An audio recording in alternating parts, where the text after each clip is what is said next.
happen, but I just wanted to give you my opening remarks on what we should be doing and why business schools are such an important media and why we are such an important body to be able to correct some of these global problems. Thank you for your attention. No, thank you so much, Madhu, for these remarks and these reflections, building upon also what Jikyeong, Grace, and Pervaiz have already said. No, thank you so much, and also for emphasizing that that impact that we're striving for and the engagement with the communities at all levels that you point to here. And I think that goes very well back to some of the discussions that we have already had in the first part of the Global Forum, which was very much about interconnectedness, about systems thinking, about the sort of realizing the interdependency of each other, that the crisis here, or the crisis not in the singularis but in the pluralis of the word, that these crises have engaged us as faculty, but indeed also our students. So I would like to sort of explore a bit with you, to take the discussion a bit further, to sort of think about this interconnectedness, how that sort of is reflected in the way we perhaps plan to do things differently into the future. Interconnectedness, for example, I think that in some parts of the world, or maybe for all of us, I would dare perhaps to say, we have seen the pandemic and how that has been treated so very, very differently, depending on which country you live in. So we've seen a new role of the state, whether we like that role or not. We've just seen it play out very, very differently, how the pandemic crisis has been handled. And we've also seen business have a new role in that pandemic crisis, in some instances being invited, being asked to redirect their production into produce other stuff, you could say other kinds of produce to serve society. And that has happened with an impressive speed. For some of these corporations have actually been able to readjust their productions. But importantly, this has also happened in dialogue with governments, with critical voices from the civil society. So that interconnectedness, how do we as schools support that into the curriculum, into the students, and not least into the faculty? I have a question here that may support this from Wing on my chat here. There's a lot of comments to you, and there's a lot of applause to the panel here if you haven't followed the chat. But there's a comment here from Wing Mark Lim. He's saying, what can universities do to awaken academics who are not actively seeking extrinsic rewards, to engage in the agendas and to engage in the interconnectedness that we're talking about here? Jikyeong, can I give you the word first? Right. I've tried many different ideas and plans over the years at different universities, and what I find is external incentive systems, it's actually very hard to see being sustained. So I think the one thing is you really need to convert your colleagues, with the faculty or staff, so they actually believe in the notion of responsible management. That's one thing. But I think there are also short-term things that we can educate and bring people on board in terms of providing materials, giving them opportunities to participate in activities. And for us, when AIM participated in PRME innovation competition series some years ago, when all of our students were participating in that, faculty helping them and trying to understand better what responsible management education for us, because even with the 50-some years of history, and we were the champions of responsible management education for many years, as a new faculty come and go, sometimes that a flame, if you will, can go through different cycles. So I think once in a while, having an occasion, giving them an opportunity for them to get to know more about what it means for their own education, own training, when they go into training, is very important, because at the end of the day, I don't think it's a course, a program that's going to change our students' mindset. It needs to be enforced and reinforced and practiced, so it becomes a part of how they operate, how they think. Yes. Thank you. I have another question out here in the chat, and I think that's for you, Pervaiz. So this is a question from Ben Neville, and he's asking, to what extent this is about values, and the values, Pervaiz, that you talked about before, that we need, to install certain values that are different from the ones we knew, perhaps, and attitudes, you said, in our staff and in our students. And the question from Ben Neville here is, to what extent is integrating responsible management principles engaging in a culture war against neoliberal beliefs about the free markets and shareholder value maximization that have dominated business schools for decades? Okay, thank you very much. I think, is that a question for me? I think so. Oh, yeah, okay, great. I think it's a very good question that Ben is raising there. Does it actually lead us to some any cultural wars? And the basic answer to that is, I guess it does. We do have cultural wars, whether we like them or not. There's always a debate that is going on. But the point of this is that we have to actually raise and debate that openly. So I think we should never shy away from the debates. We have to answer the debate. They may raise very difficult questions of us. And if we're not able to provide good answers and good responses, then we are failing in that debate. So I think we must actively engage in those debates. So I think I wouldn't see it as a culture war. I think it's a normal dialogue that takes place. And it has always been there. It's never gone away. Whether we pay blind eye to it, that's up to us. We can just ignore it and say it doesn't exist. But the fact is, it exists and it is there. And it is our duty for us to actually engage and instill the values in our communities, in our people, in our students, our stewards, the custodians of the future, the important values of the collective good, of the planet, of society as a whole. So I think we have to not just simply say that we're fighting a battle against the neoliberals, but what we're actually not fighting a battle against is actually making people awaken. As I said, you have to awaken people to this particular challenge. And if you do it, they will actually move. The mass of the people will actually sort of move with you. So it is not about fighting a war. It is actually about winning hearts and minds. I think Grace alluded to that, and I think that is what we have to sort of do. So are we good at doing that? Do we have the evidence? Do we have the arguments to be able to do that? So I would say, Ben, yes, we've always engaged in these cultural wars. Could I build on that? Thank you very much for that.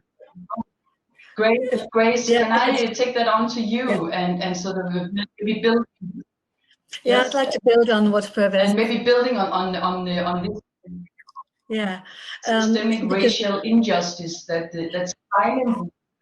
Yes. Of higher education, and I think in the social or the racial inequality demonstrations that have been sort of seen all over the world here recently. I did a little research and I made a little comment on the Prime website on exactly this, and I was surprised to sort of see the systemic silent racial injustice that is also permeating higher education. So how do we overcome this, Grace? So I think we have to look at the short term and the long term. So short term, it is behavioral, it is values, it is not allowing any casual racism, it is encouraging our colleagues and our students not to allow any casual racism, because any behavior we tolerate that we don't challenge becomes the new norm. And we have to get our institutions to put in policies and procedures to protect the vulnerable. But longer term, what we're looking at is, for example, in Australia, we have a very, very similar problems. Aboriginal Australians have been here for over 50,000 years. They have shorter life expectancy, higher infant mortality. They have lower, poorer health outcomes. They have higher rates of being stopped by police, higher rates of being sent to jail, higher rates in prison compared to their percentage in the general population. So the longer term approach to this has to tackle the economic inequalities, has to give everybody the education to get those better outcomes so that we achieve more parity. And shorter term and long term, we have to have respect for each other. So we have absolutely an amazing program where we incorporate Aboriginal perspectives in the curriculum. And that means not just in one subject, but in lots of different ones. And so, for example, our students have the opportunity to sit down out in the countryside and learn from Aboriginal leaders, learn from Aboriginal elders, not about Aboriginal people and all those deficit statistics, but learn from them about how they make decisions, for example, how they look at stakeholders. The stakeholders aren't human beings at the top of a pyramid, and then our pets and our domestic animals and maybe anything else. But that more holistic approach where it is human beings and animals and plants and earth and air and sky, and that we have a duty to look after all of these. And that this is why decision-making can take longer, because we're considering these different perspectives. And when our MBA students from wherever they may be, whether it's Mongolia or Nepal, whether it's from New York or South America, for their local Australians, they have the opportunity then to engage with the ideas and what do they mean for them in their context. And it is so powerful. But what it is doing is it is getting away from learning about Aboriginal people and saying we're learning from them, we're learning respect from them, we're learning to do research with Aboriginal people, not about Aboriginal people. For me, this is the future. This is learning from some very ancient traditions and knowledge and wisdom and bringing that into our contemporary society, because we have so much to learn. Yes, no, thank you. Thank you very much, Grace, for these comments. Also about the sort of the call for empathy that we have heard recently. We even have heard from deans. I mean, I did not hear that 10 years ago from a dean level. This is what we hear today. There's a need for empathy in business school. I mean, I'm old enough to remember the days when this was absolutely not a word that was even thought of in business schools. So I think that there is a new sentiment, there is a new respect for other kinds of values than what we have heard before, which is very, very interesting, because I also think that we need to develop a vocabulary to understand, so what is this about, and how do we nurture, how do we develop cultures to encompass for these new values. Before I invite all of you to give a final sort of comment here on, and I would like you to comment upon, you know, what if you should just briefly say what is the most important impact from a business school. I would like you to individually reflect on that. But first, before we do that, Madhu, I would like to, there's a comment out here from you. I'll just have to scroll down here to find it. Was a comment for you out there in the about and a thank you to you for your comments, and someone who's very proud to be a TAPMI engaged student, and asking you about the sort of how do you bridge the gap between practice and academia, if you could elaborate a little bit upon that. Sure. So thank you, and thanks, Vidya. I can see you online. So the question on academics and corporates, or business schools and corporates, is a long-standing one. So one of the ways we have been able to do it is we've been able to invite them for a number of events, number of very specific events, where we talk to, see, for an MBA school, the perspective has got to be two ways for students. A is a very fundamental theoretical perspective which they get, but also we need to be able to engage the corporates to come and be part of sort of guest lectures and, you know, visiting professors from the industry who will be able to give a fabulous perspective. The reason being, most Indian students who come into the MBA programs, many of them are actually straight out of the undergrad program. So they have not worked. And because they have not worked, their understanding of an organization is not very good. So what we tend to do is we get the industry to come and co-teach courses with us, programs with us. That's one way. We also have a fabulous concept in India where we have to place every student in what we call internships. So each MBA student has to work for 8 weeks in a company, you know, on a very specific project that is given to them. So students automatically get a fabulous exposure through which they get something called as a placement. And in India is the only country that I know of where an MBA student actually has to be given a job when they finish the program. So it makes it even more important for Indian business schools to be really, really, really closely attached and associated with the corporates of the country. So which we do. And then the third thing we do is we do sort of joint research with them. So that I think Mette and others has been very good in Australia, because I had a lot of ARC linkage projects and schemes in Australia where the government actually gives you $1 if you were getting $1 from the industry. So there's a matching scheme that used to happen. I'm sure that still continues. So when you do that, you have a direct link between the government of the day and the corporates and matching research funding.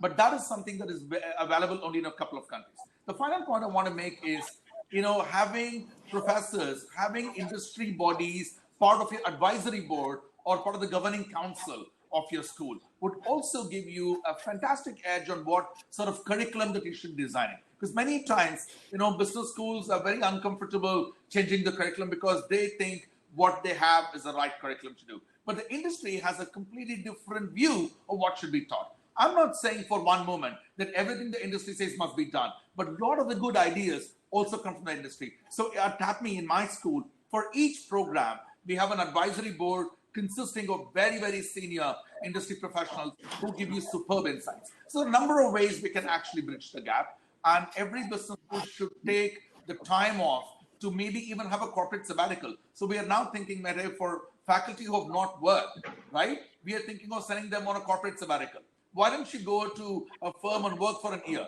or 6 months, have a sabbatical, and we will pay the salary. But then you come back and teach into the programs. That will also give a faculty who's a fresh PhD, a rookie faculty, gives a great idea on how organizations work. So I hope I've been able to give some ideas, but very happy to take, I don't want to monopolize the time. So. Yeah, no, thank you. Thank you for these ideas and very concrete ideas for how you actually navigate that bridge or to reduce the bridge, you could say, or bridge between these communities. Now I'd like to invite you for a final round here. And can I just say, this is such a fabulous panel. It is so easy to be a moderator here with so much engagement and so many ideas and so much passion in the room. So I'm just enjoying this. But can I invite you for the last round and start with you, Jikyeong, about what sort of, if you would sort of say, what is the most important impact from a management school, from a university for society today? When I think about business school, I think about different responsibilities of the mission we can focus on. So we can think about generating knowledge. So that's research. We can think about disseminating knowledge, and this is why we talk a lot about the impact factors in citations and so on and so forth. And then, of course, there is a knowledge certification. This is where we are giving degrees, certificates, badges, and things like that these days. And I think every university and business school now need to think about what would be their mission. I don't think everybody can do everything. So now I've talked quite a bit about the need for us to think seriously how technology is going to help us with what we are doing, what we want to do well. But there is no way that a small private schools, sometimes small public schools, can compete with the large universities in terms of how much resources we can put into investing in technology. So I think one thing that we have to think about is we cannot do everything very well. And I think this is where the question of we need to find the soul of our school. What is going to make our school unique? And I think responsible management education can very well be one of those issues. Sustainability, how we take into our curriculum, what we do about climate change could be another thing. Diversity, definitely. I mean, I'm Korean by birth. I lived in America 18 years, UK 15 years. I'm going home this Saturday, back to UK. I've been in the Philippines, and when I came here 5 years ago, I thought I knew Asian, but I realized after 30-some years, I lost a lot of what it really means to be Asian. What I'm trying to say is I think diversity is not something you can read or even watch a film and have a vicarious learning. So I think all schools really need to focus on how do we actually improve our students' exposure to diversity, whether that's the income level, whether that's different racial issues, ethnicity issues. I think it's very, very important for us to think about, are we a local school? Are we a local school still trying to expose our students to these diverse issues that society faces today? So again, my bottom line is you cannot do everything very well with the excellence. You have to choose who you want to be, and then you have to find a way of accomplishing that, whether it's a partnership, whether it's a belonging to a consortium, whether coming up with innovative solutions. I think that's what deans have to figure out these days. Thank you. No, thank you so much. Wise words. Pervaiz? Thank you very much. I just want to say after Jikyeong has made all of those comments, there's very little for me to sort of really add. So I will be very brief and say really, so for us, it is about what we set our vision to be, which is to sort of make meaningful impact. And by the word meaningful, it can be very large or it can be very small. I think most of the things that we do are actually very small. And I think, in my opinion, the biggest change that we can actually do is that if we can demonstrate or engage in one act of kindness per day, if we can get all of our staff, all our students to get engaged in one small act of kindness, that will be the seed of change. And I think that will lead to the impact. So that is all. Thank you. That's a good, I'll try to think about when I hit the bed tonight, which kindness I did today. Thank you so much for this, this invitation. Grace? I think our biggest impact is actually through our students. So if we can encourage our students to be the equivalent of small children and their pester power in the supermarket, where small children can actually annoy their parents into buying sweet things for them or toys. So our students can have pester power in the workplace if we give them the communication skills, and not just the accounting skills and the marketing knowledge, but the skills to ask questions, to get their ideas heard. So they are the champions for the Sustainable Development Goals, for Prime, and they're out in the workplace all over the place, all over the world. They are our agents for change, and that's where we can have impact. Agree. Thank you, Grace. Madhu, over to you. Thank you very much. So just a couple of quick points to make. One, of course, I agree with Grace, Pervaiz, and Jikyeong that it is going to be to the students we make the maximum impact. But understanding to create an inclusive society. I think we've not really looked at how societies are sort of formed. We've been looking at people, excluding people and making a great contribution. But if we can bring inclusivity into what we do and giving the people who are really underprivileged and giving them a great opportunity, I think that can be done through education. So I totally agree. Education is or the students is the number one way we can make impact. A couple of quick points for me is to look at gender.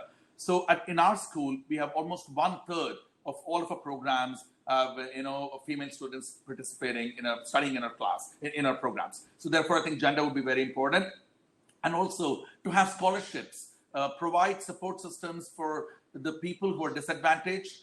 Under a lot of amazing students, amazing talent in India, and they're not able to afford the exorbitant fee that a B school would charge. So we are one of those amazing private schools, and I thank my governing council and the trustees who run the terrific institution to be able to give 10% of our student population today in our school have scholarships, and that for a private school which does not get a single cent from the government of India, I think it's a fantastic effort, and I cannot thank my trustees and my chairman of the trust enough for all the support, because that actually promotes great talent coming into our system. And the final point I wanted to make, Mette, Grace, and Jikyeong, and Pervaiz, is we teach our students that you must love the community in which you live, and you must care about the community in which you live.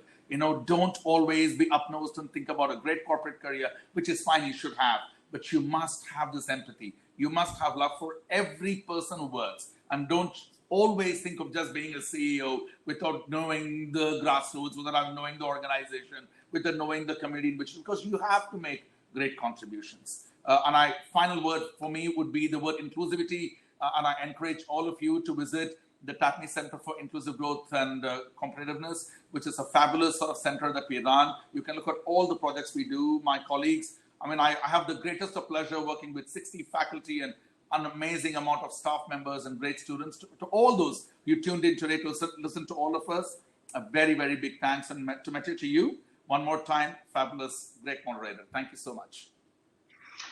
Thank you so much to all of you. I have to say, I'm really delighted to be part of this. You've been thinking high, out of the box. You've been very abstract in some of your ideas, but also taking it to a very concrete level of what can we actually do at an institutional level, but also in a very individual level. And there's someone out here on my chat making calculations of how many kindnesses multiplied by how many people, and so on. So you could actually get a lot of kindness in the world if we all followed Pervaiz's advice. But the exposure to diversity, you have to choose. You cannot do everything very well. Meaningful impact, small or large. Students that challenge their faculty, that tease their faculty, ask questions. Students as champions, inclusivity, giving the underprivileged an education, and the gender issue. Many, many important questions. Thank you so much, Jikyeong, Grace, Pervaiz, Madhu. Thank you very, very much. Thank you, Thank you. Thank you. Thanks. Okay. Thanks. And Thank you very much. now you're all welcome to join us on the stage again. Thank you very much. Bye. Bye.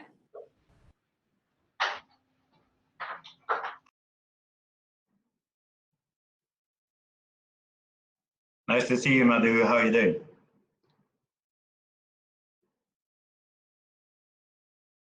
To see you, actually. Thank you. It's lovely to see you. I saw you yesterday, so I was in the participants, so it was great just to sort of see you there, and it was really good to sort of see you here as well. Indeed, indeed. I'll stay in touch with you by email, but really lovely to see you, actually. Absolutely, I think we should touch base and see how we can sort of work together on things. Definitely, most certainly. Thanks. Madhu, take care. Let's too. move on. Yeah, you take care. Okay. Let's go to the stage. Yeah.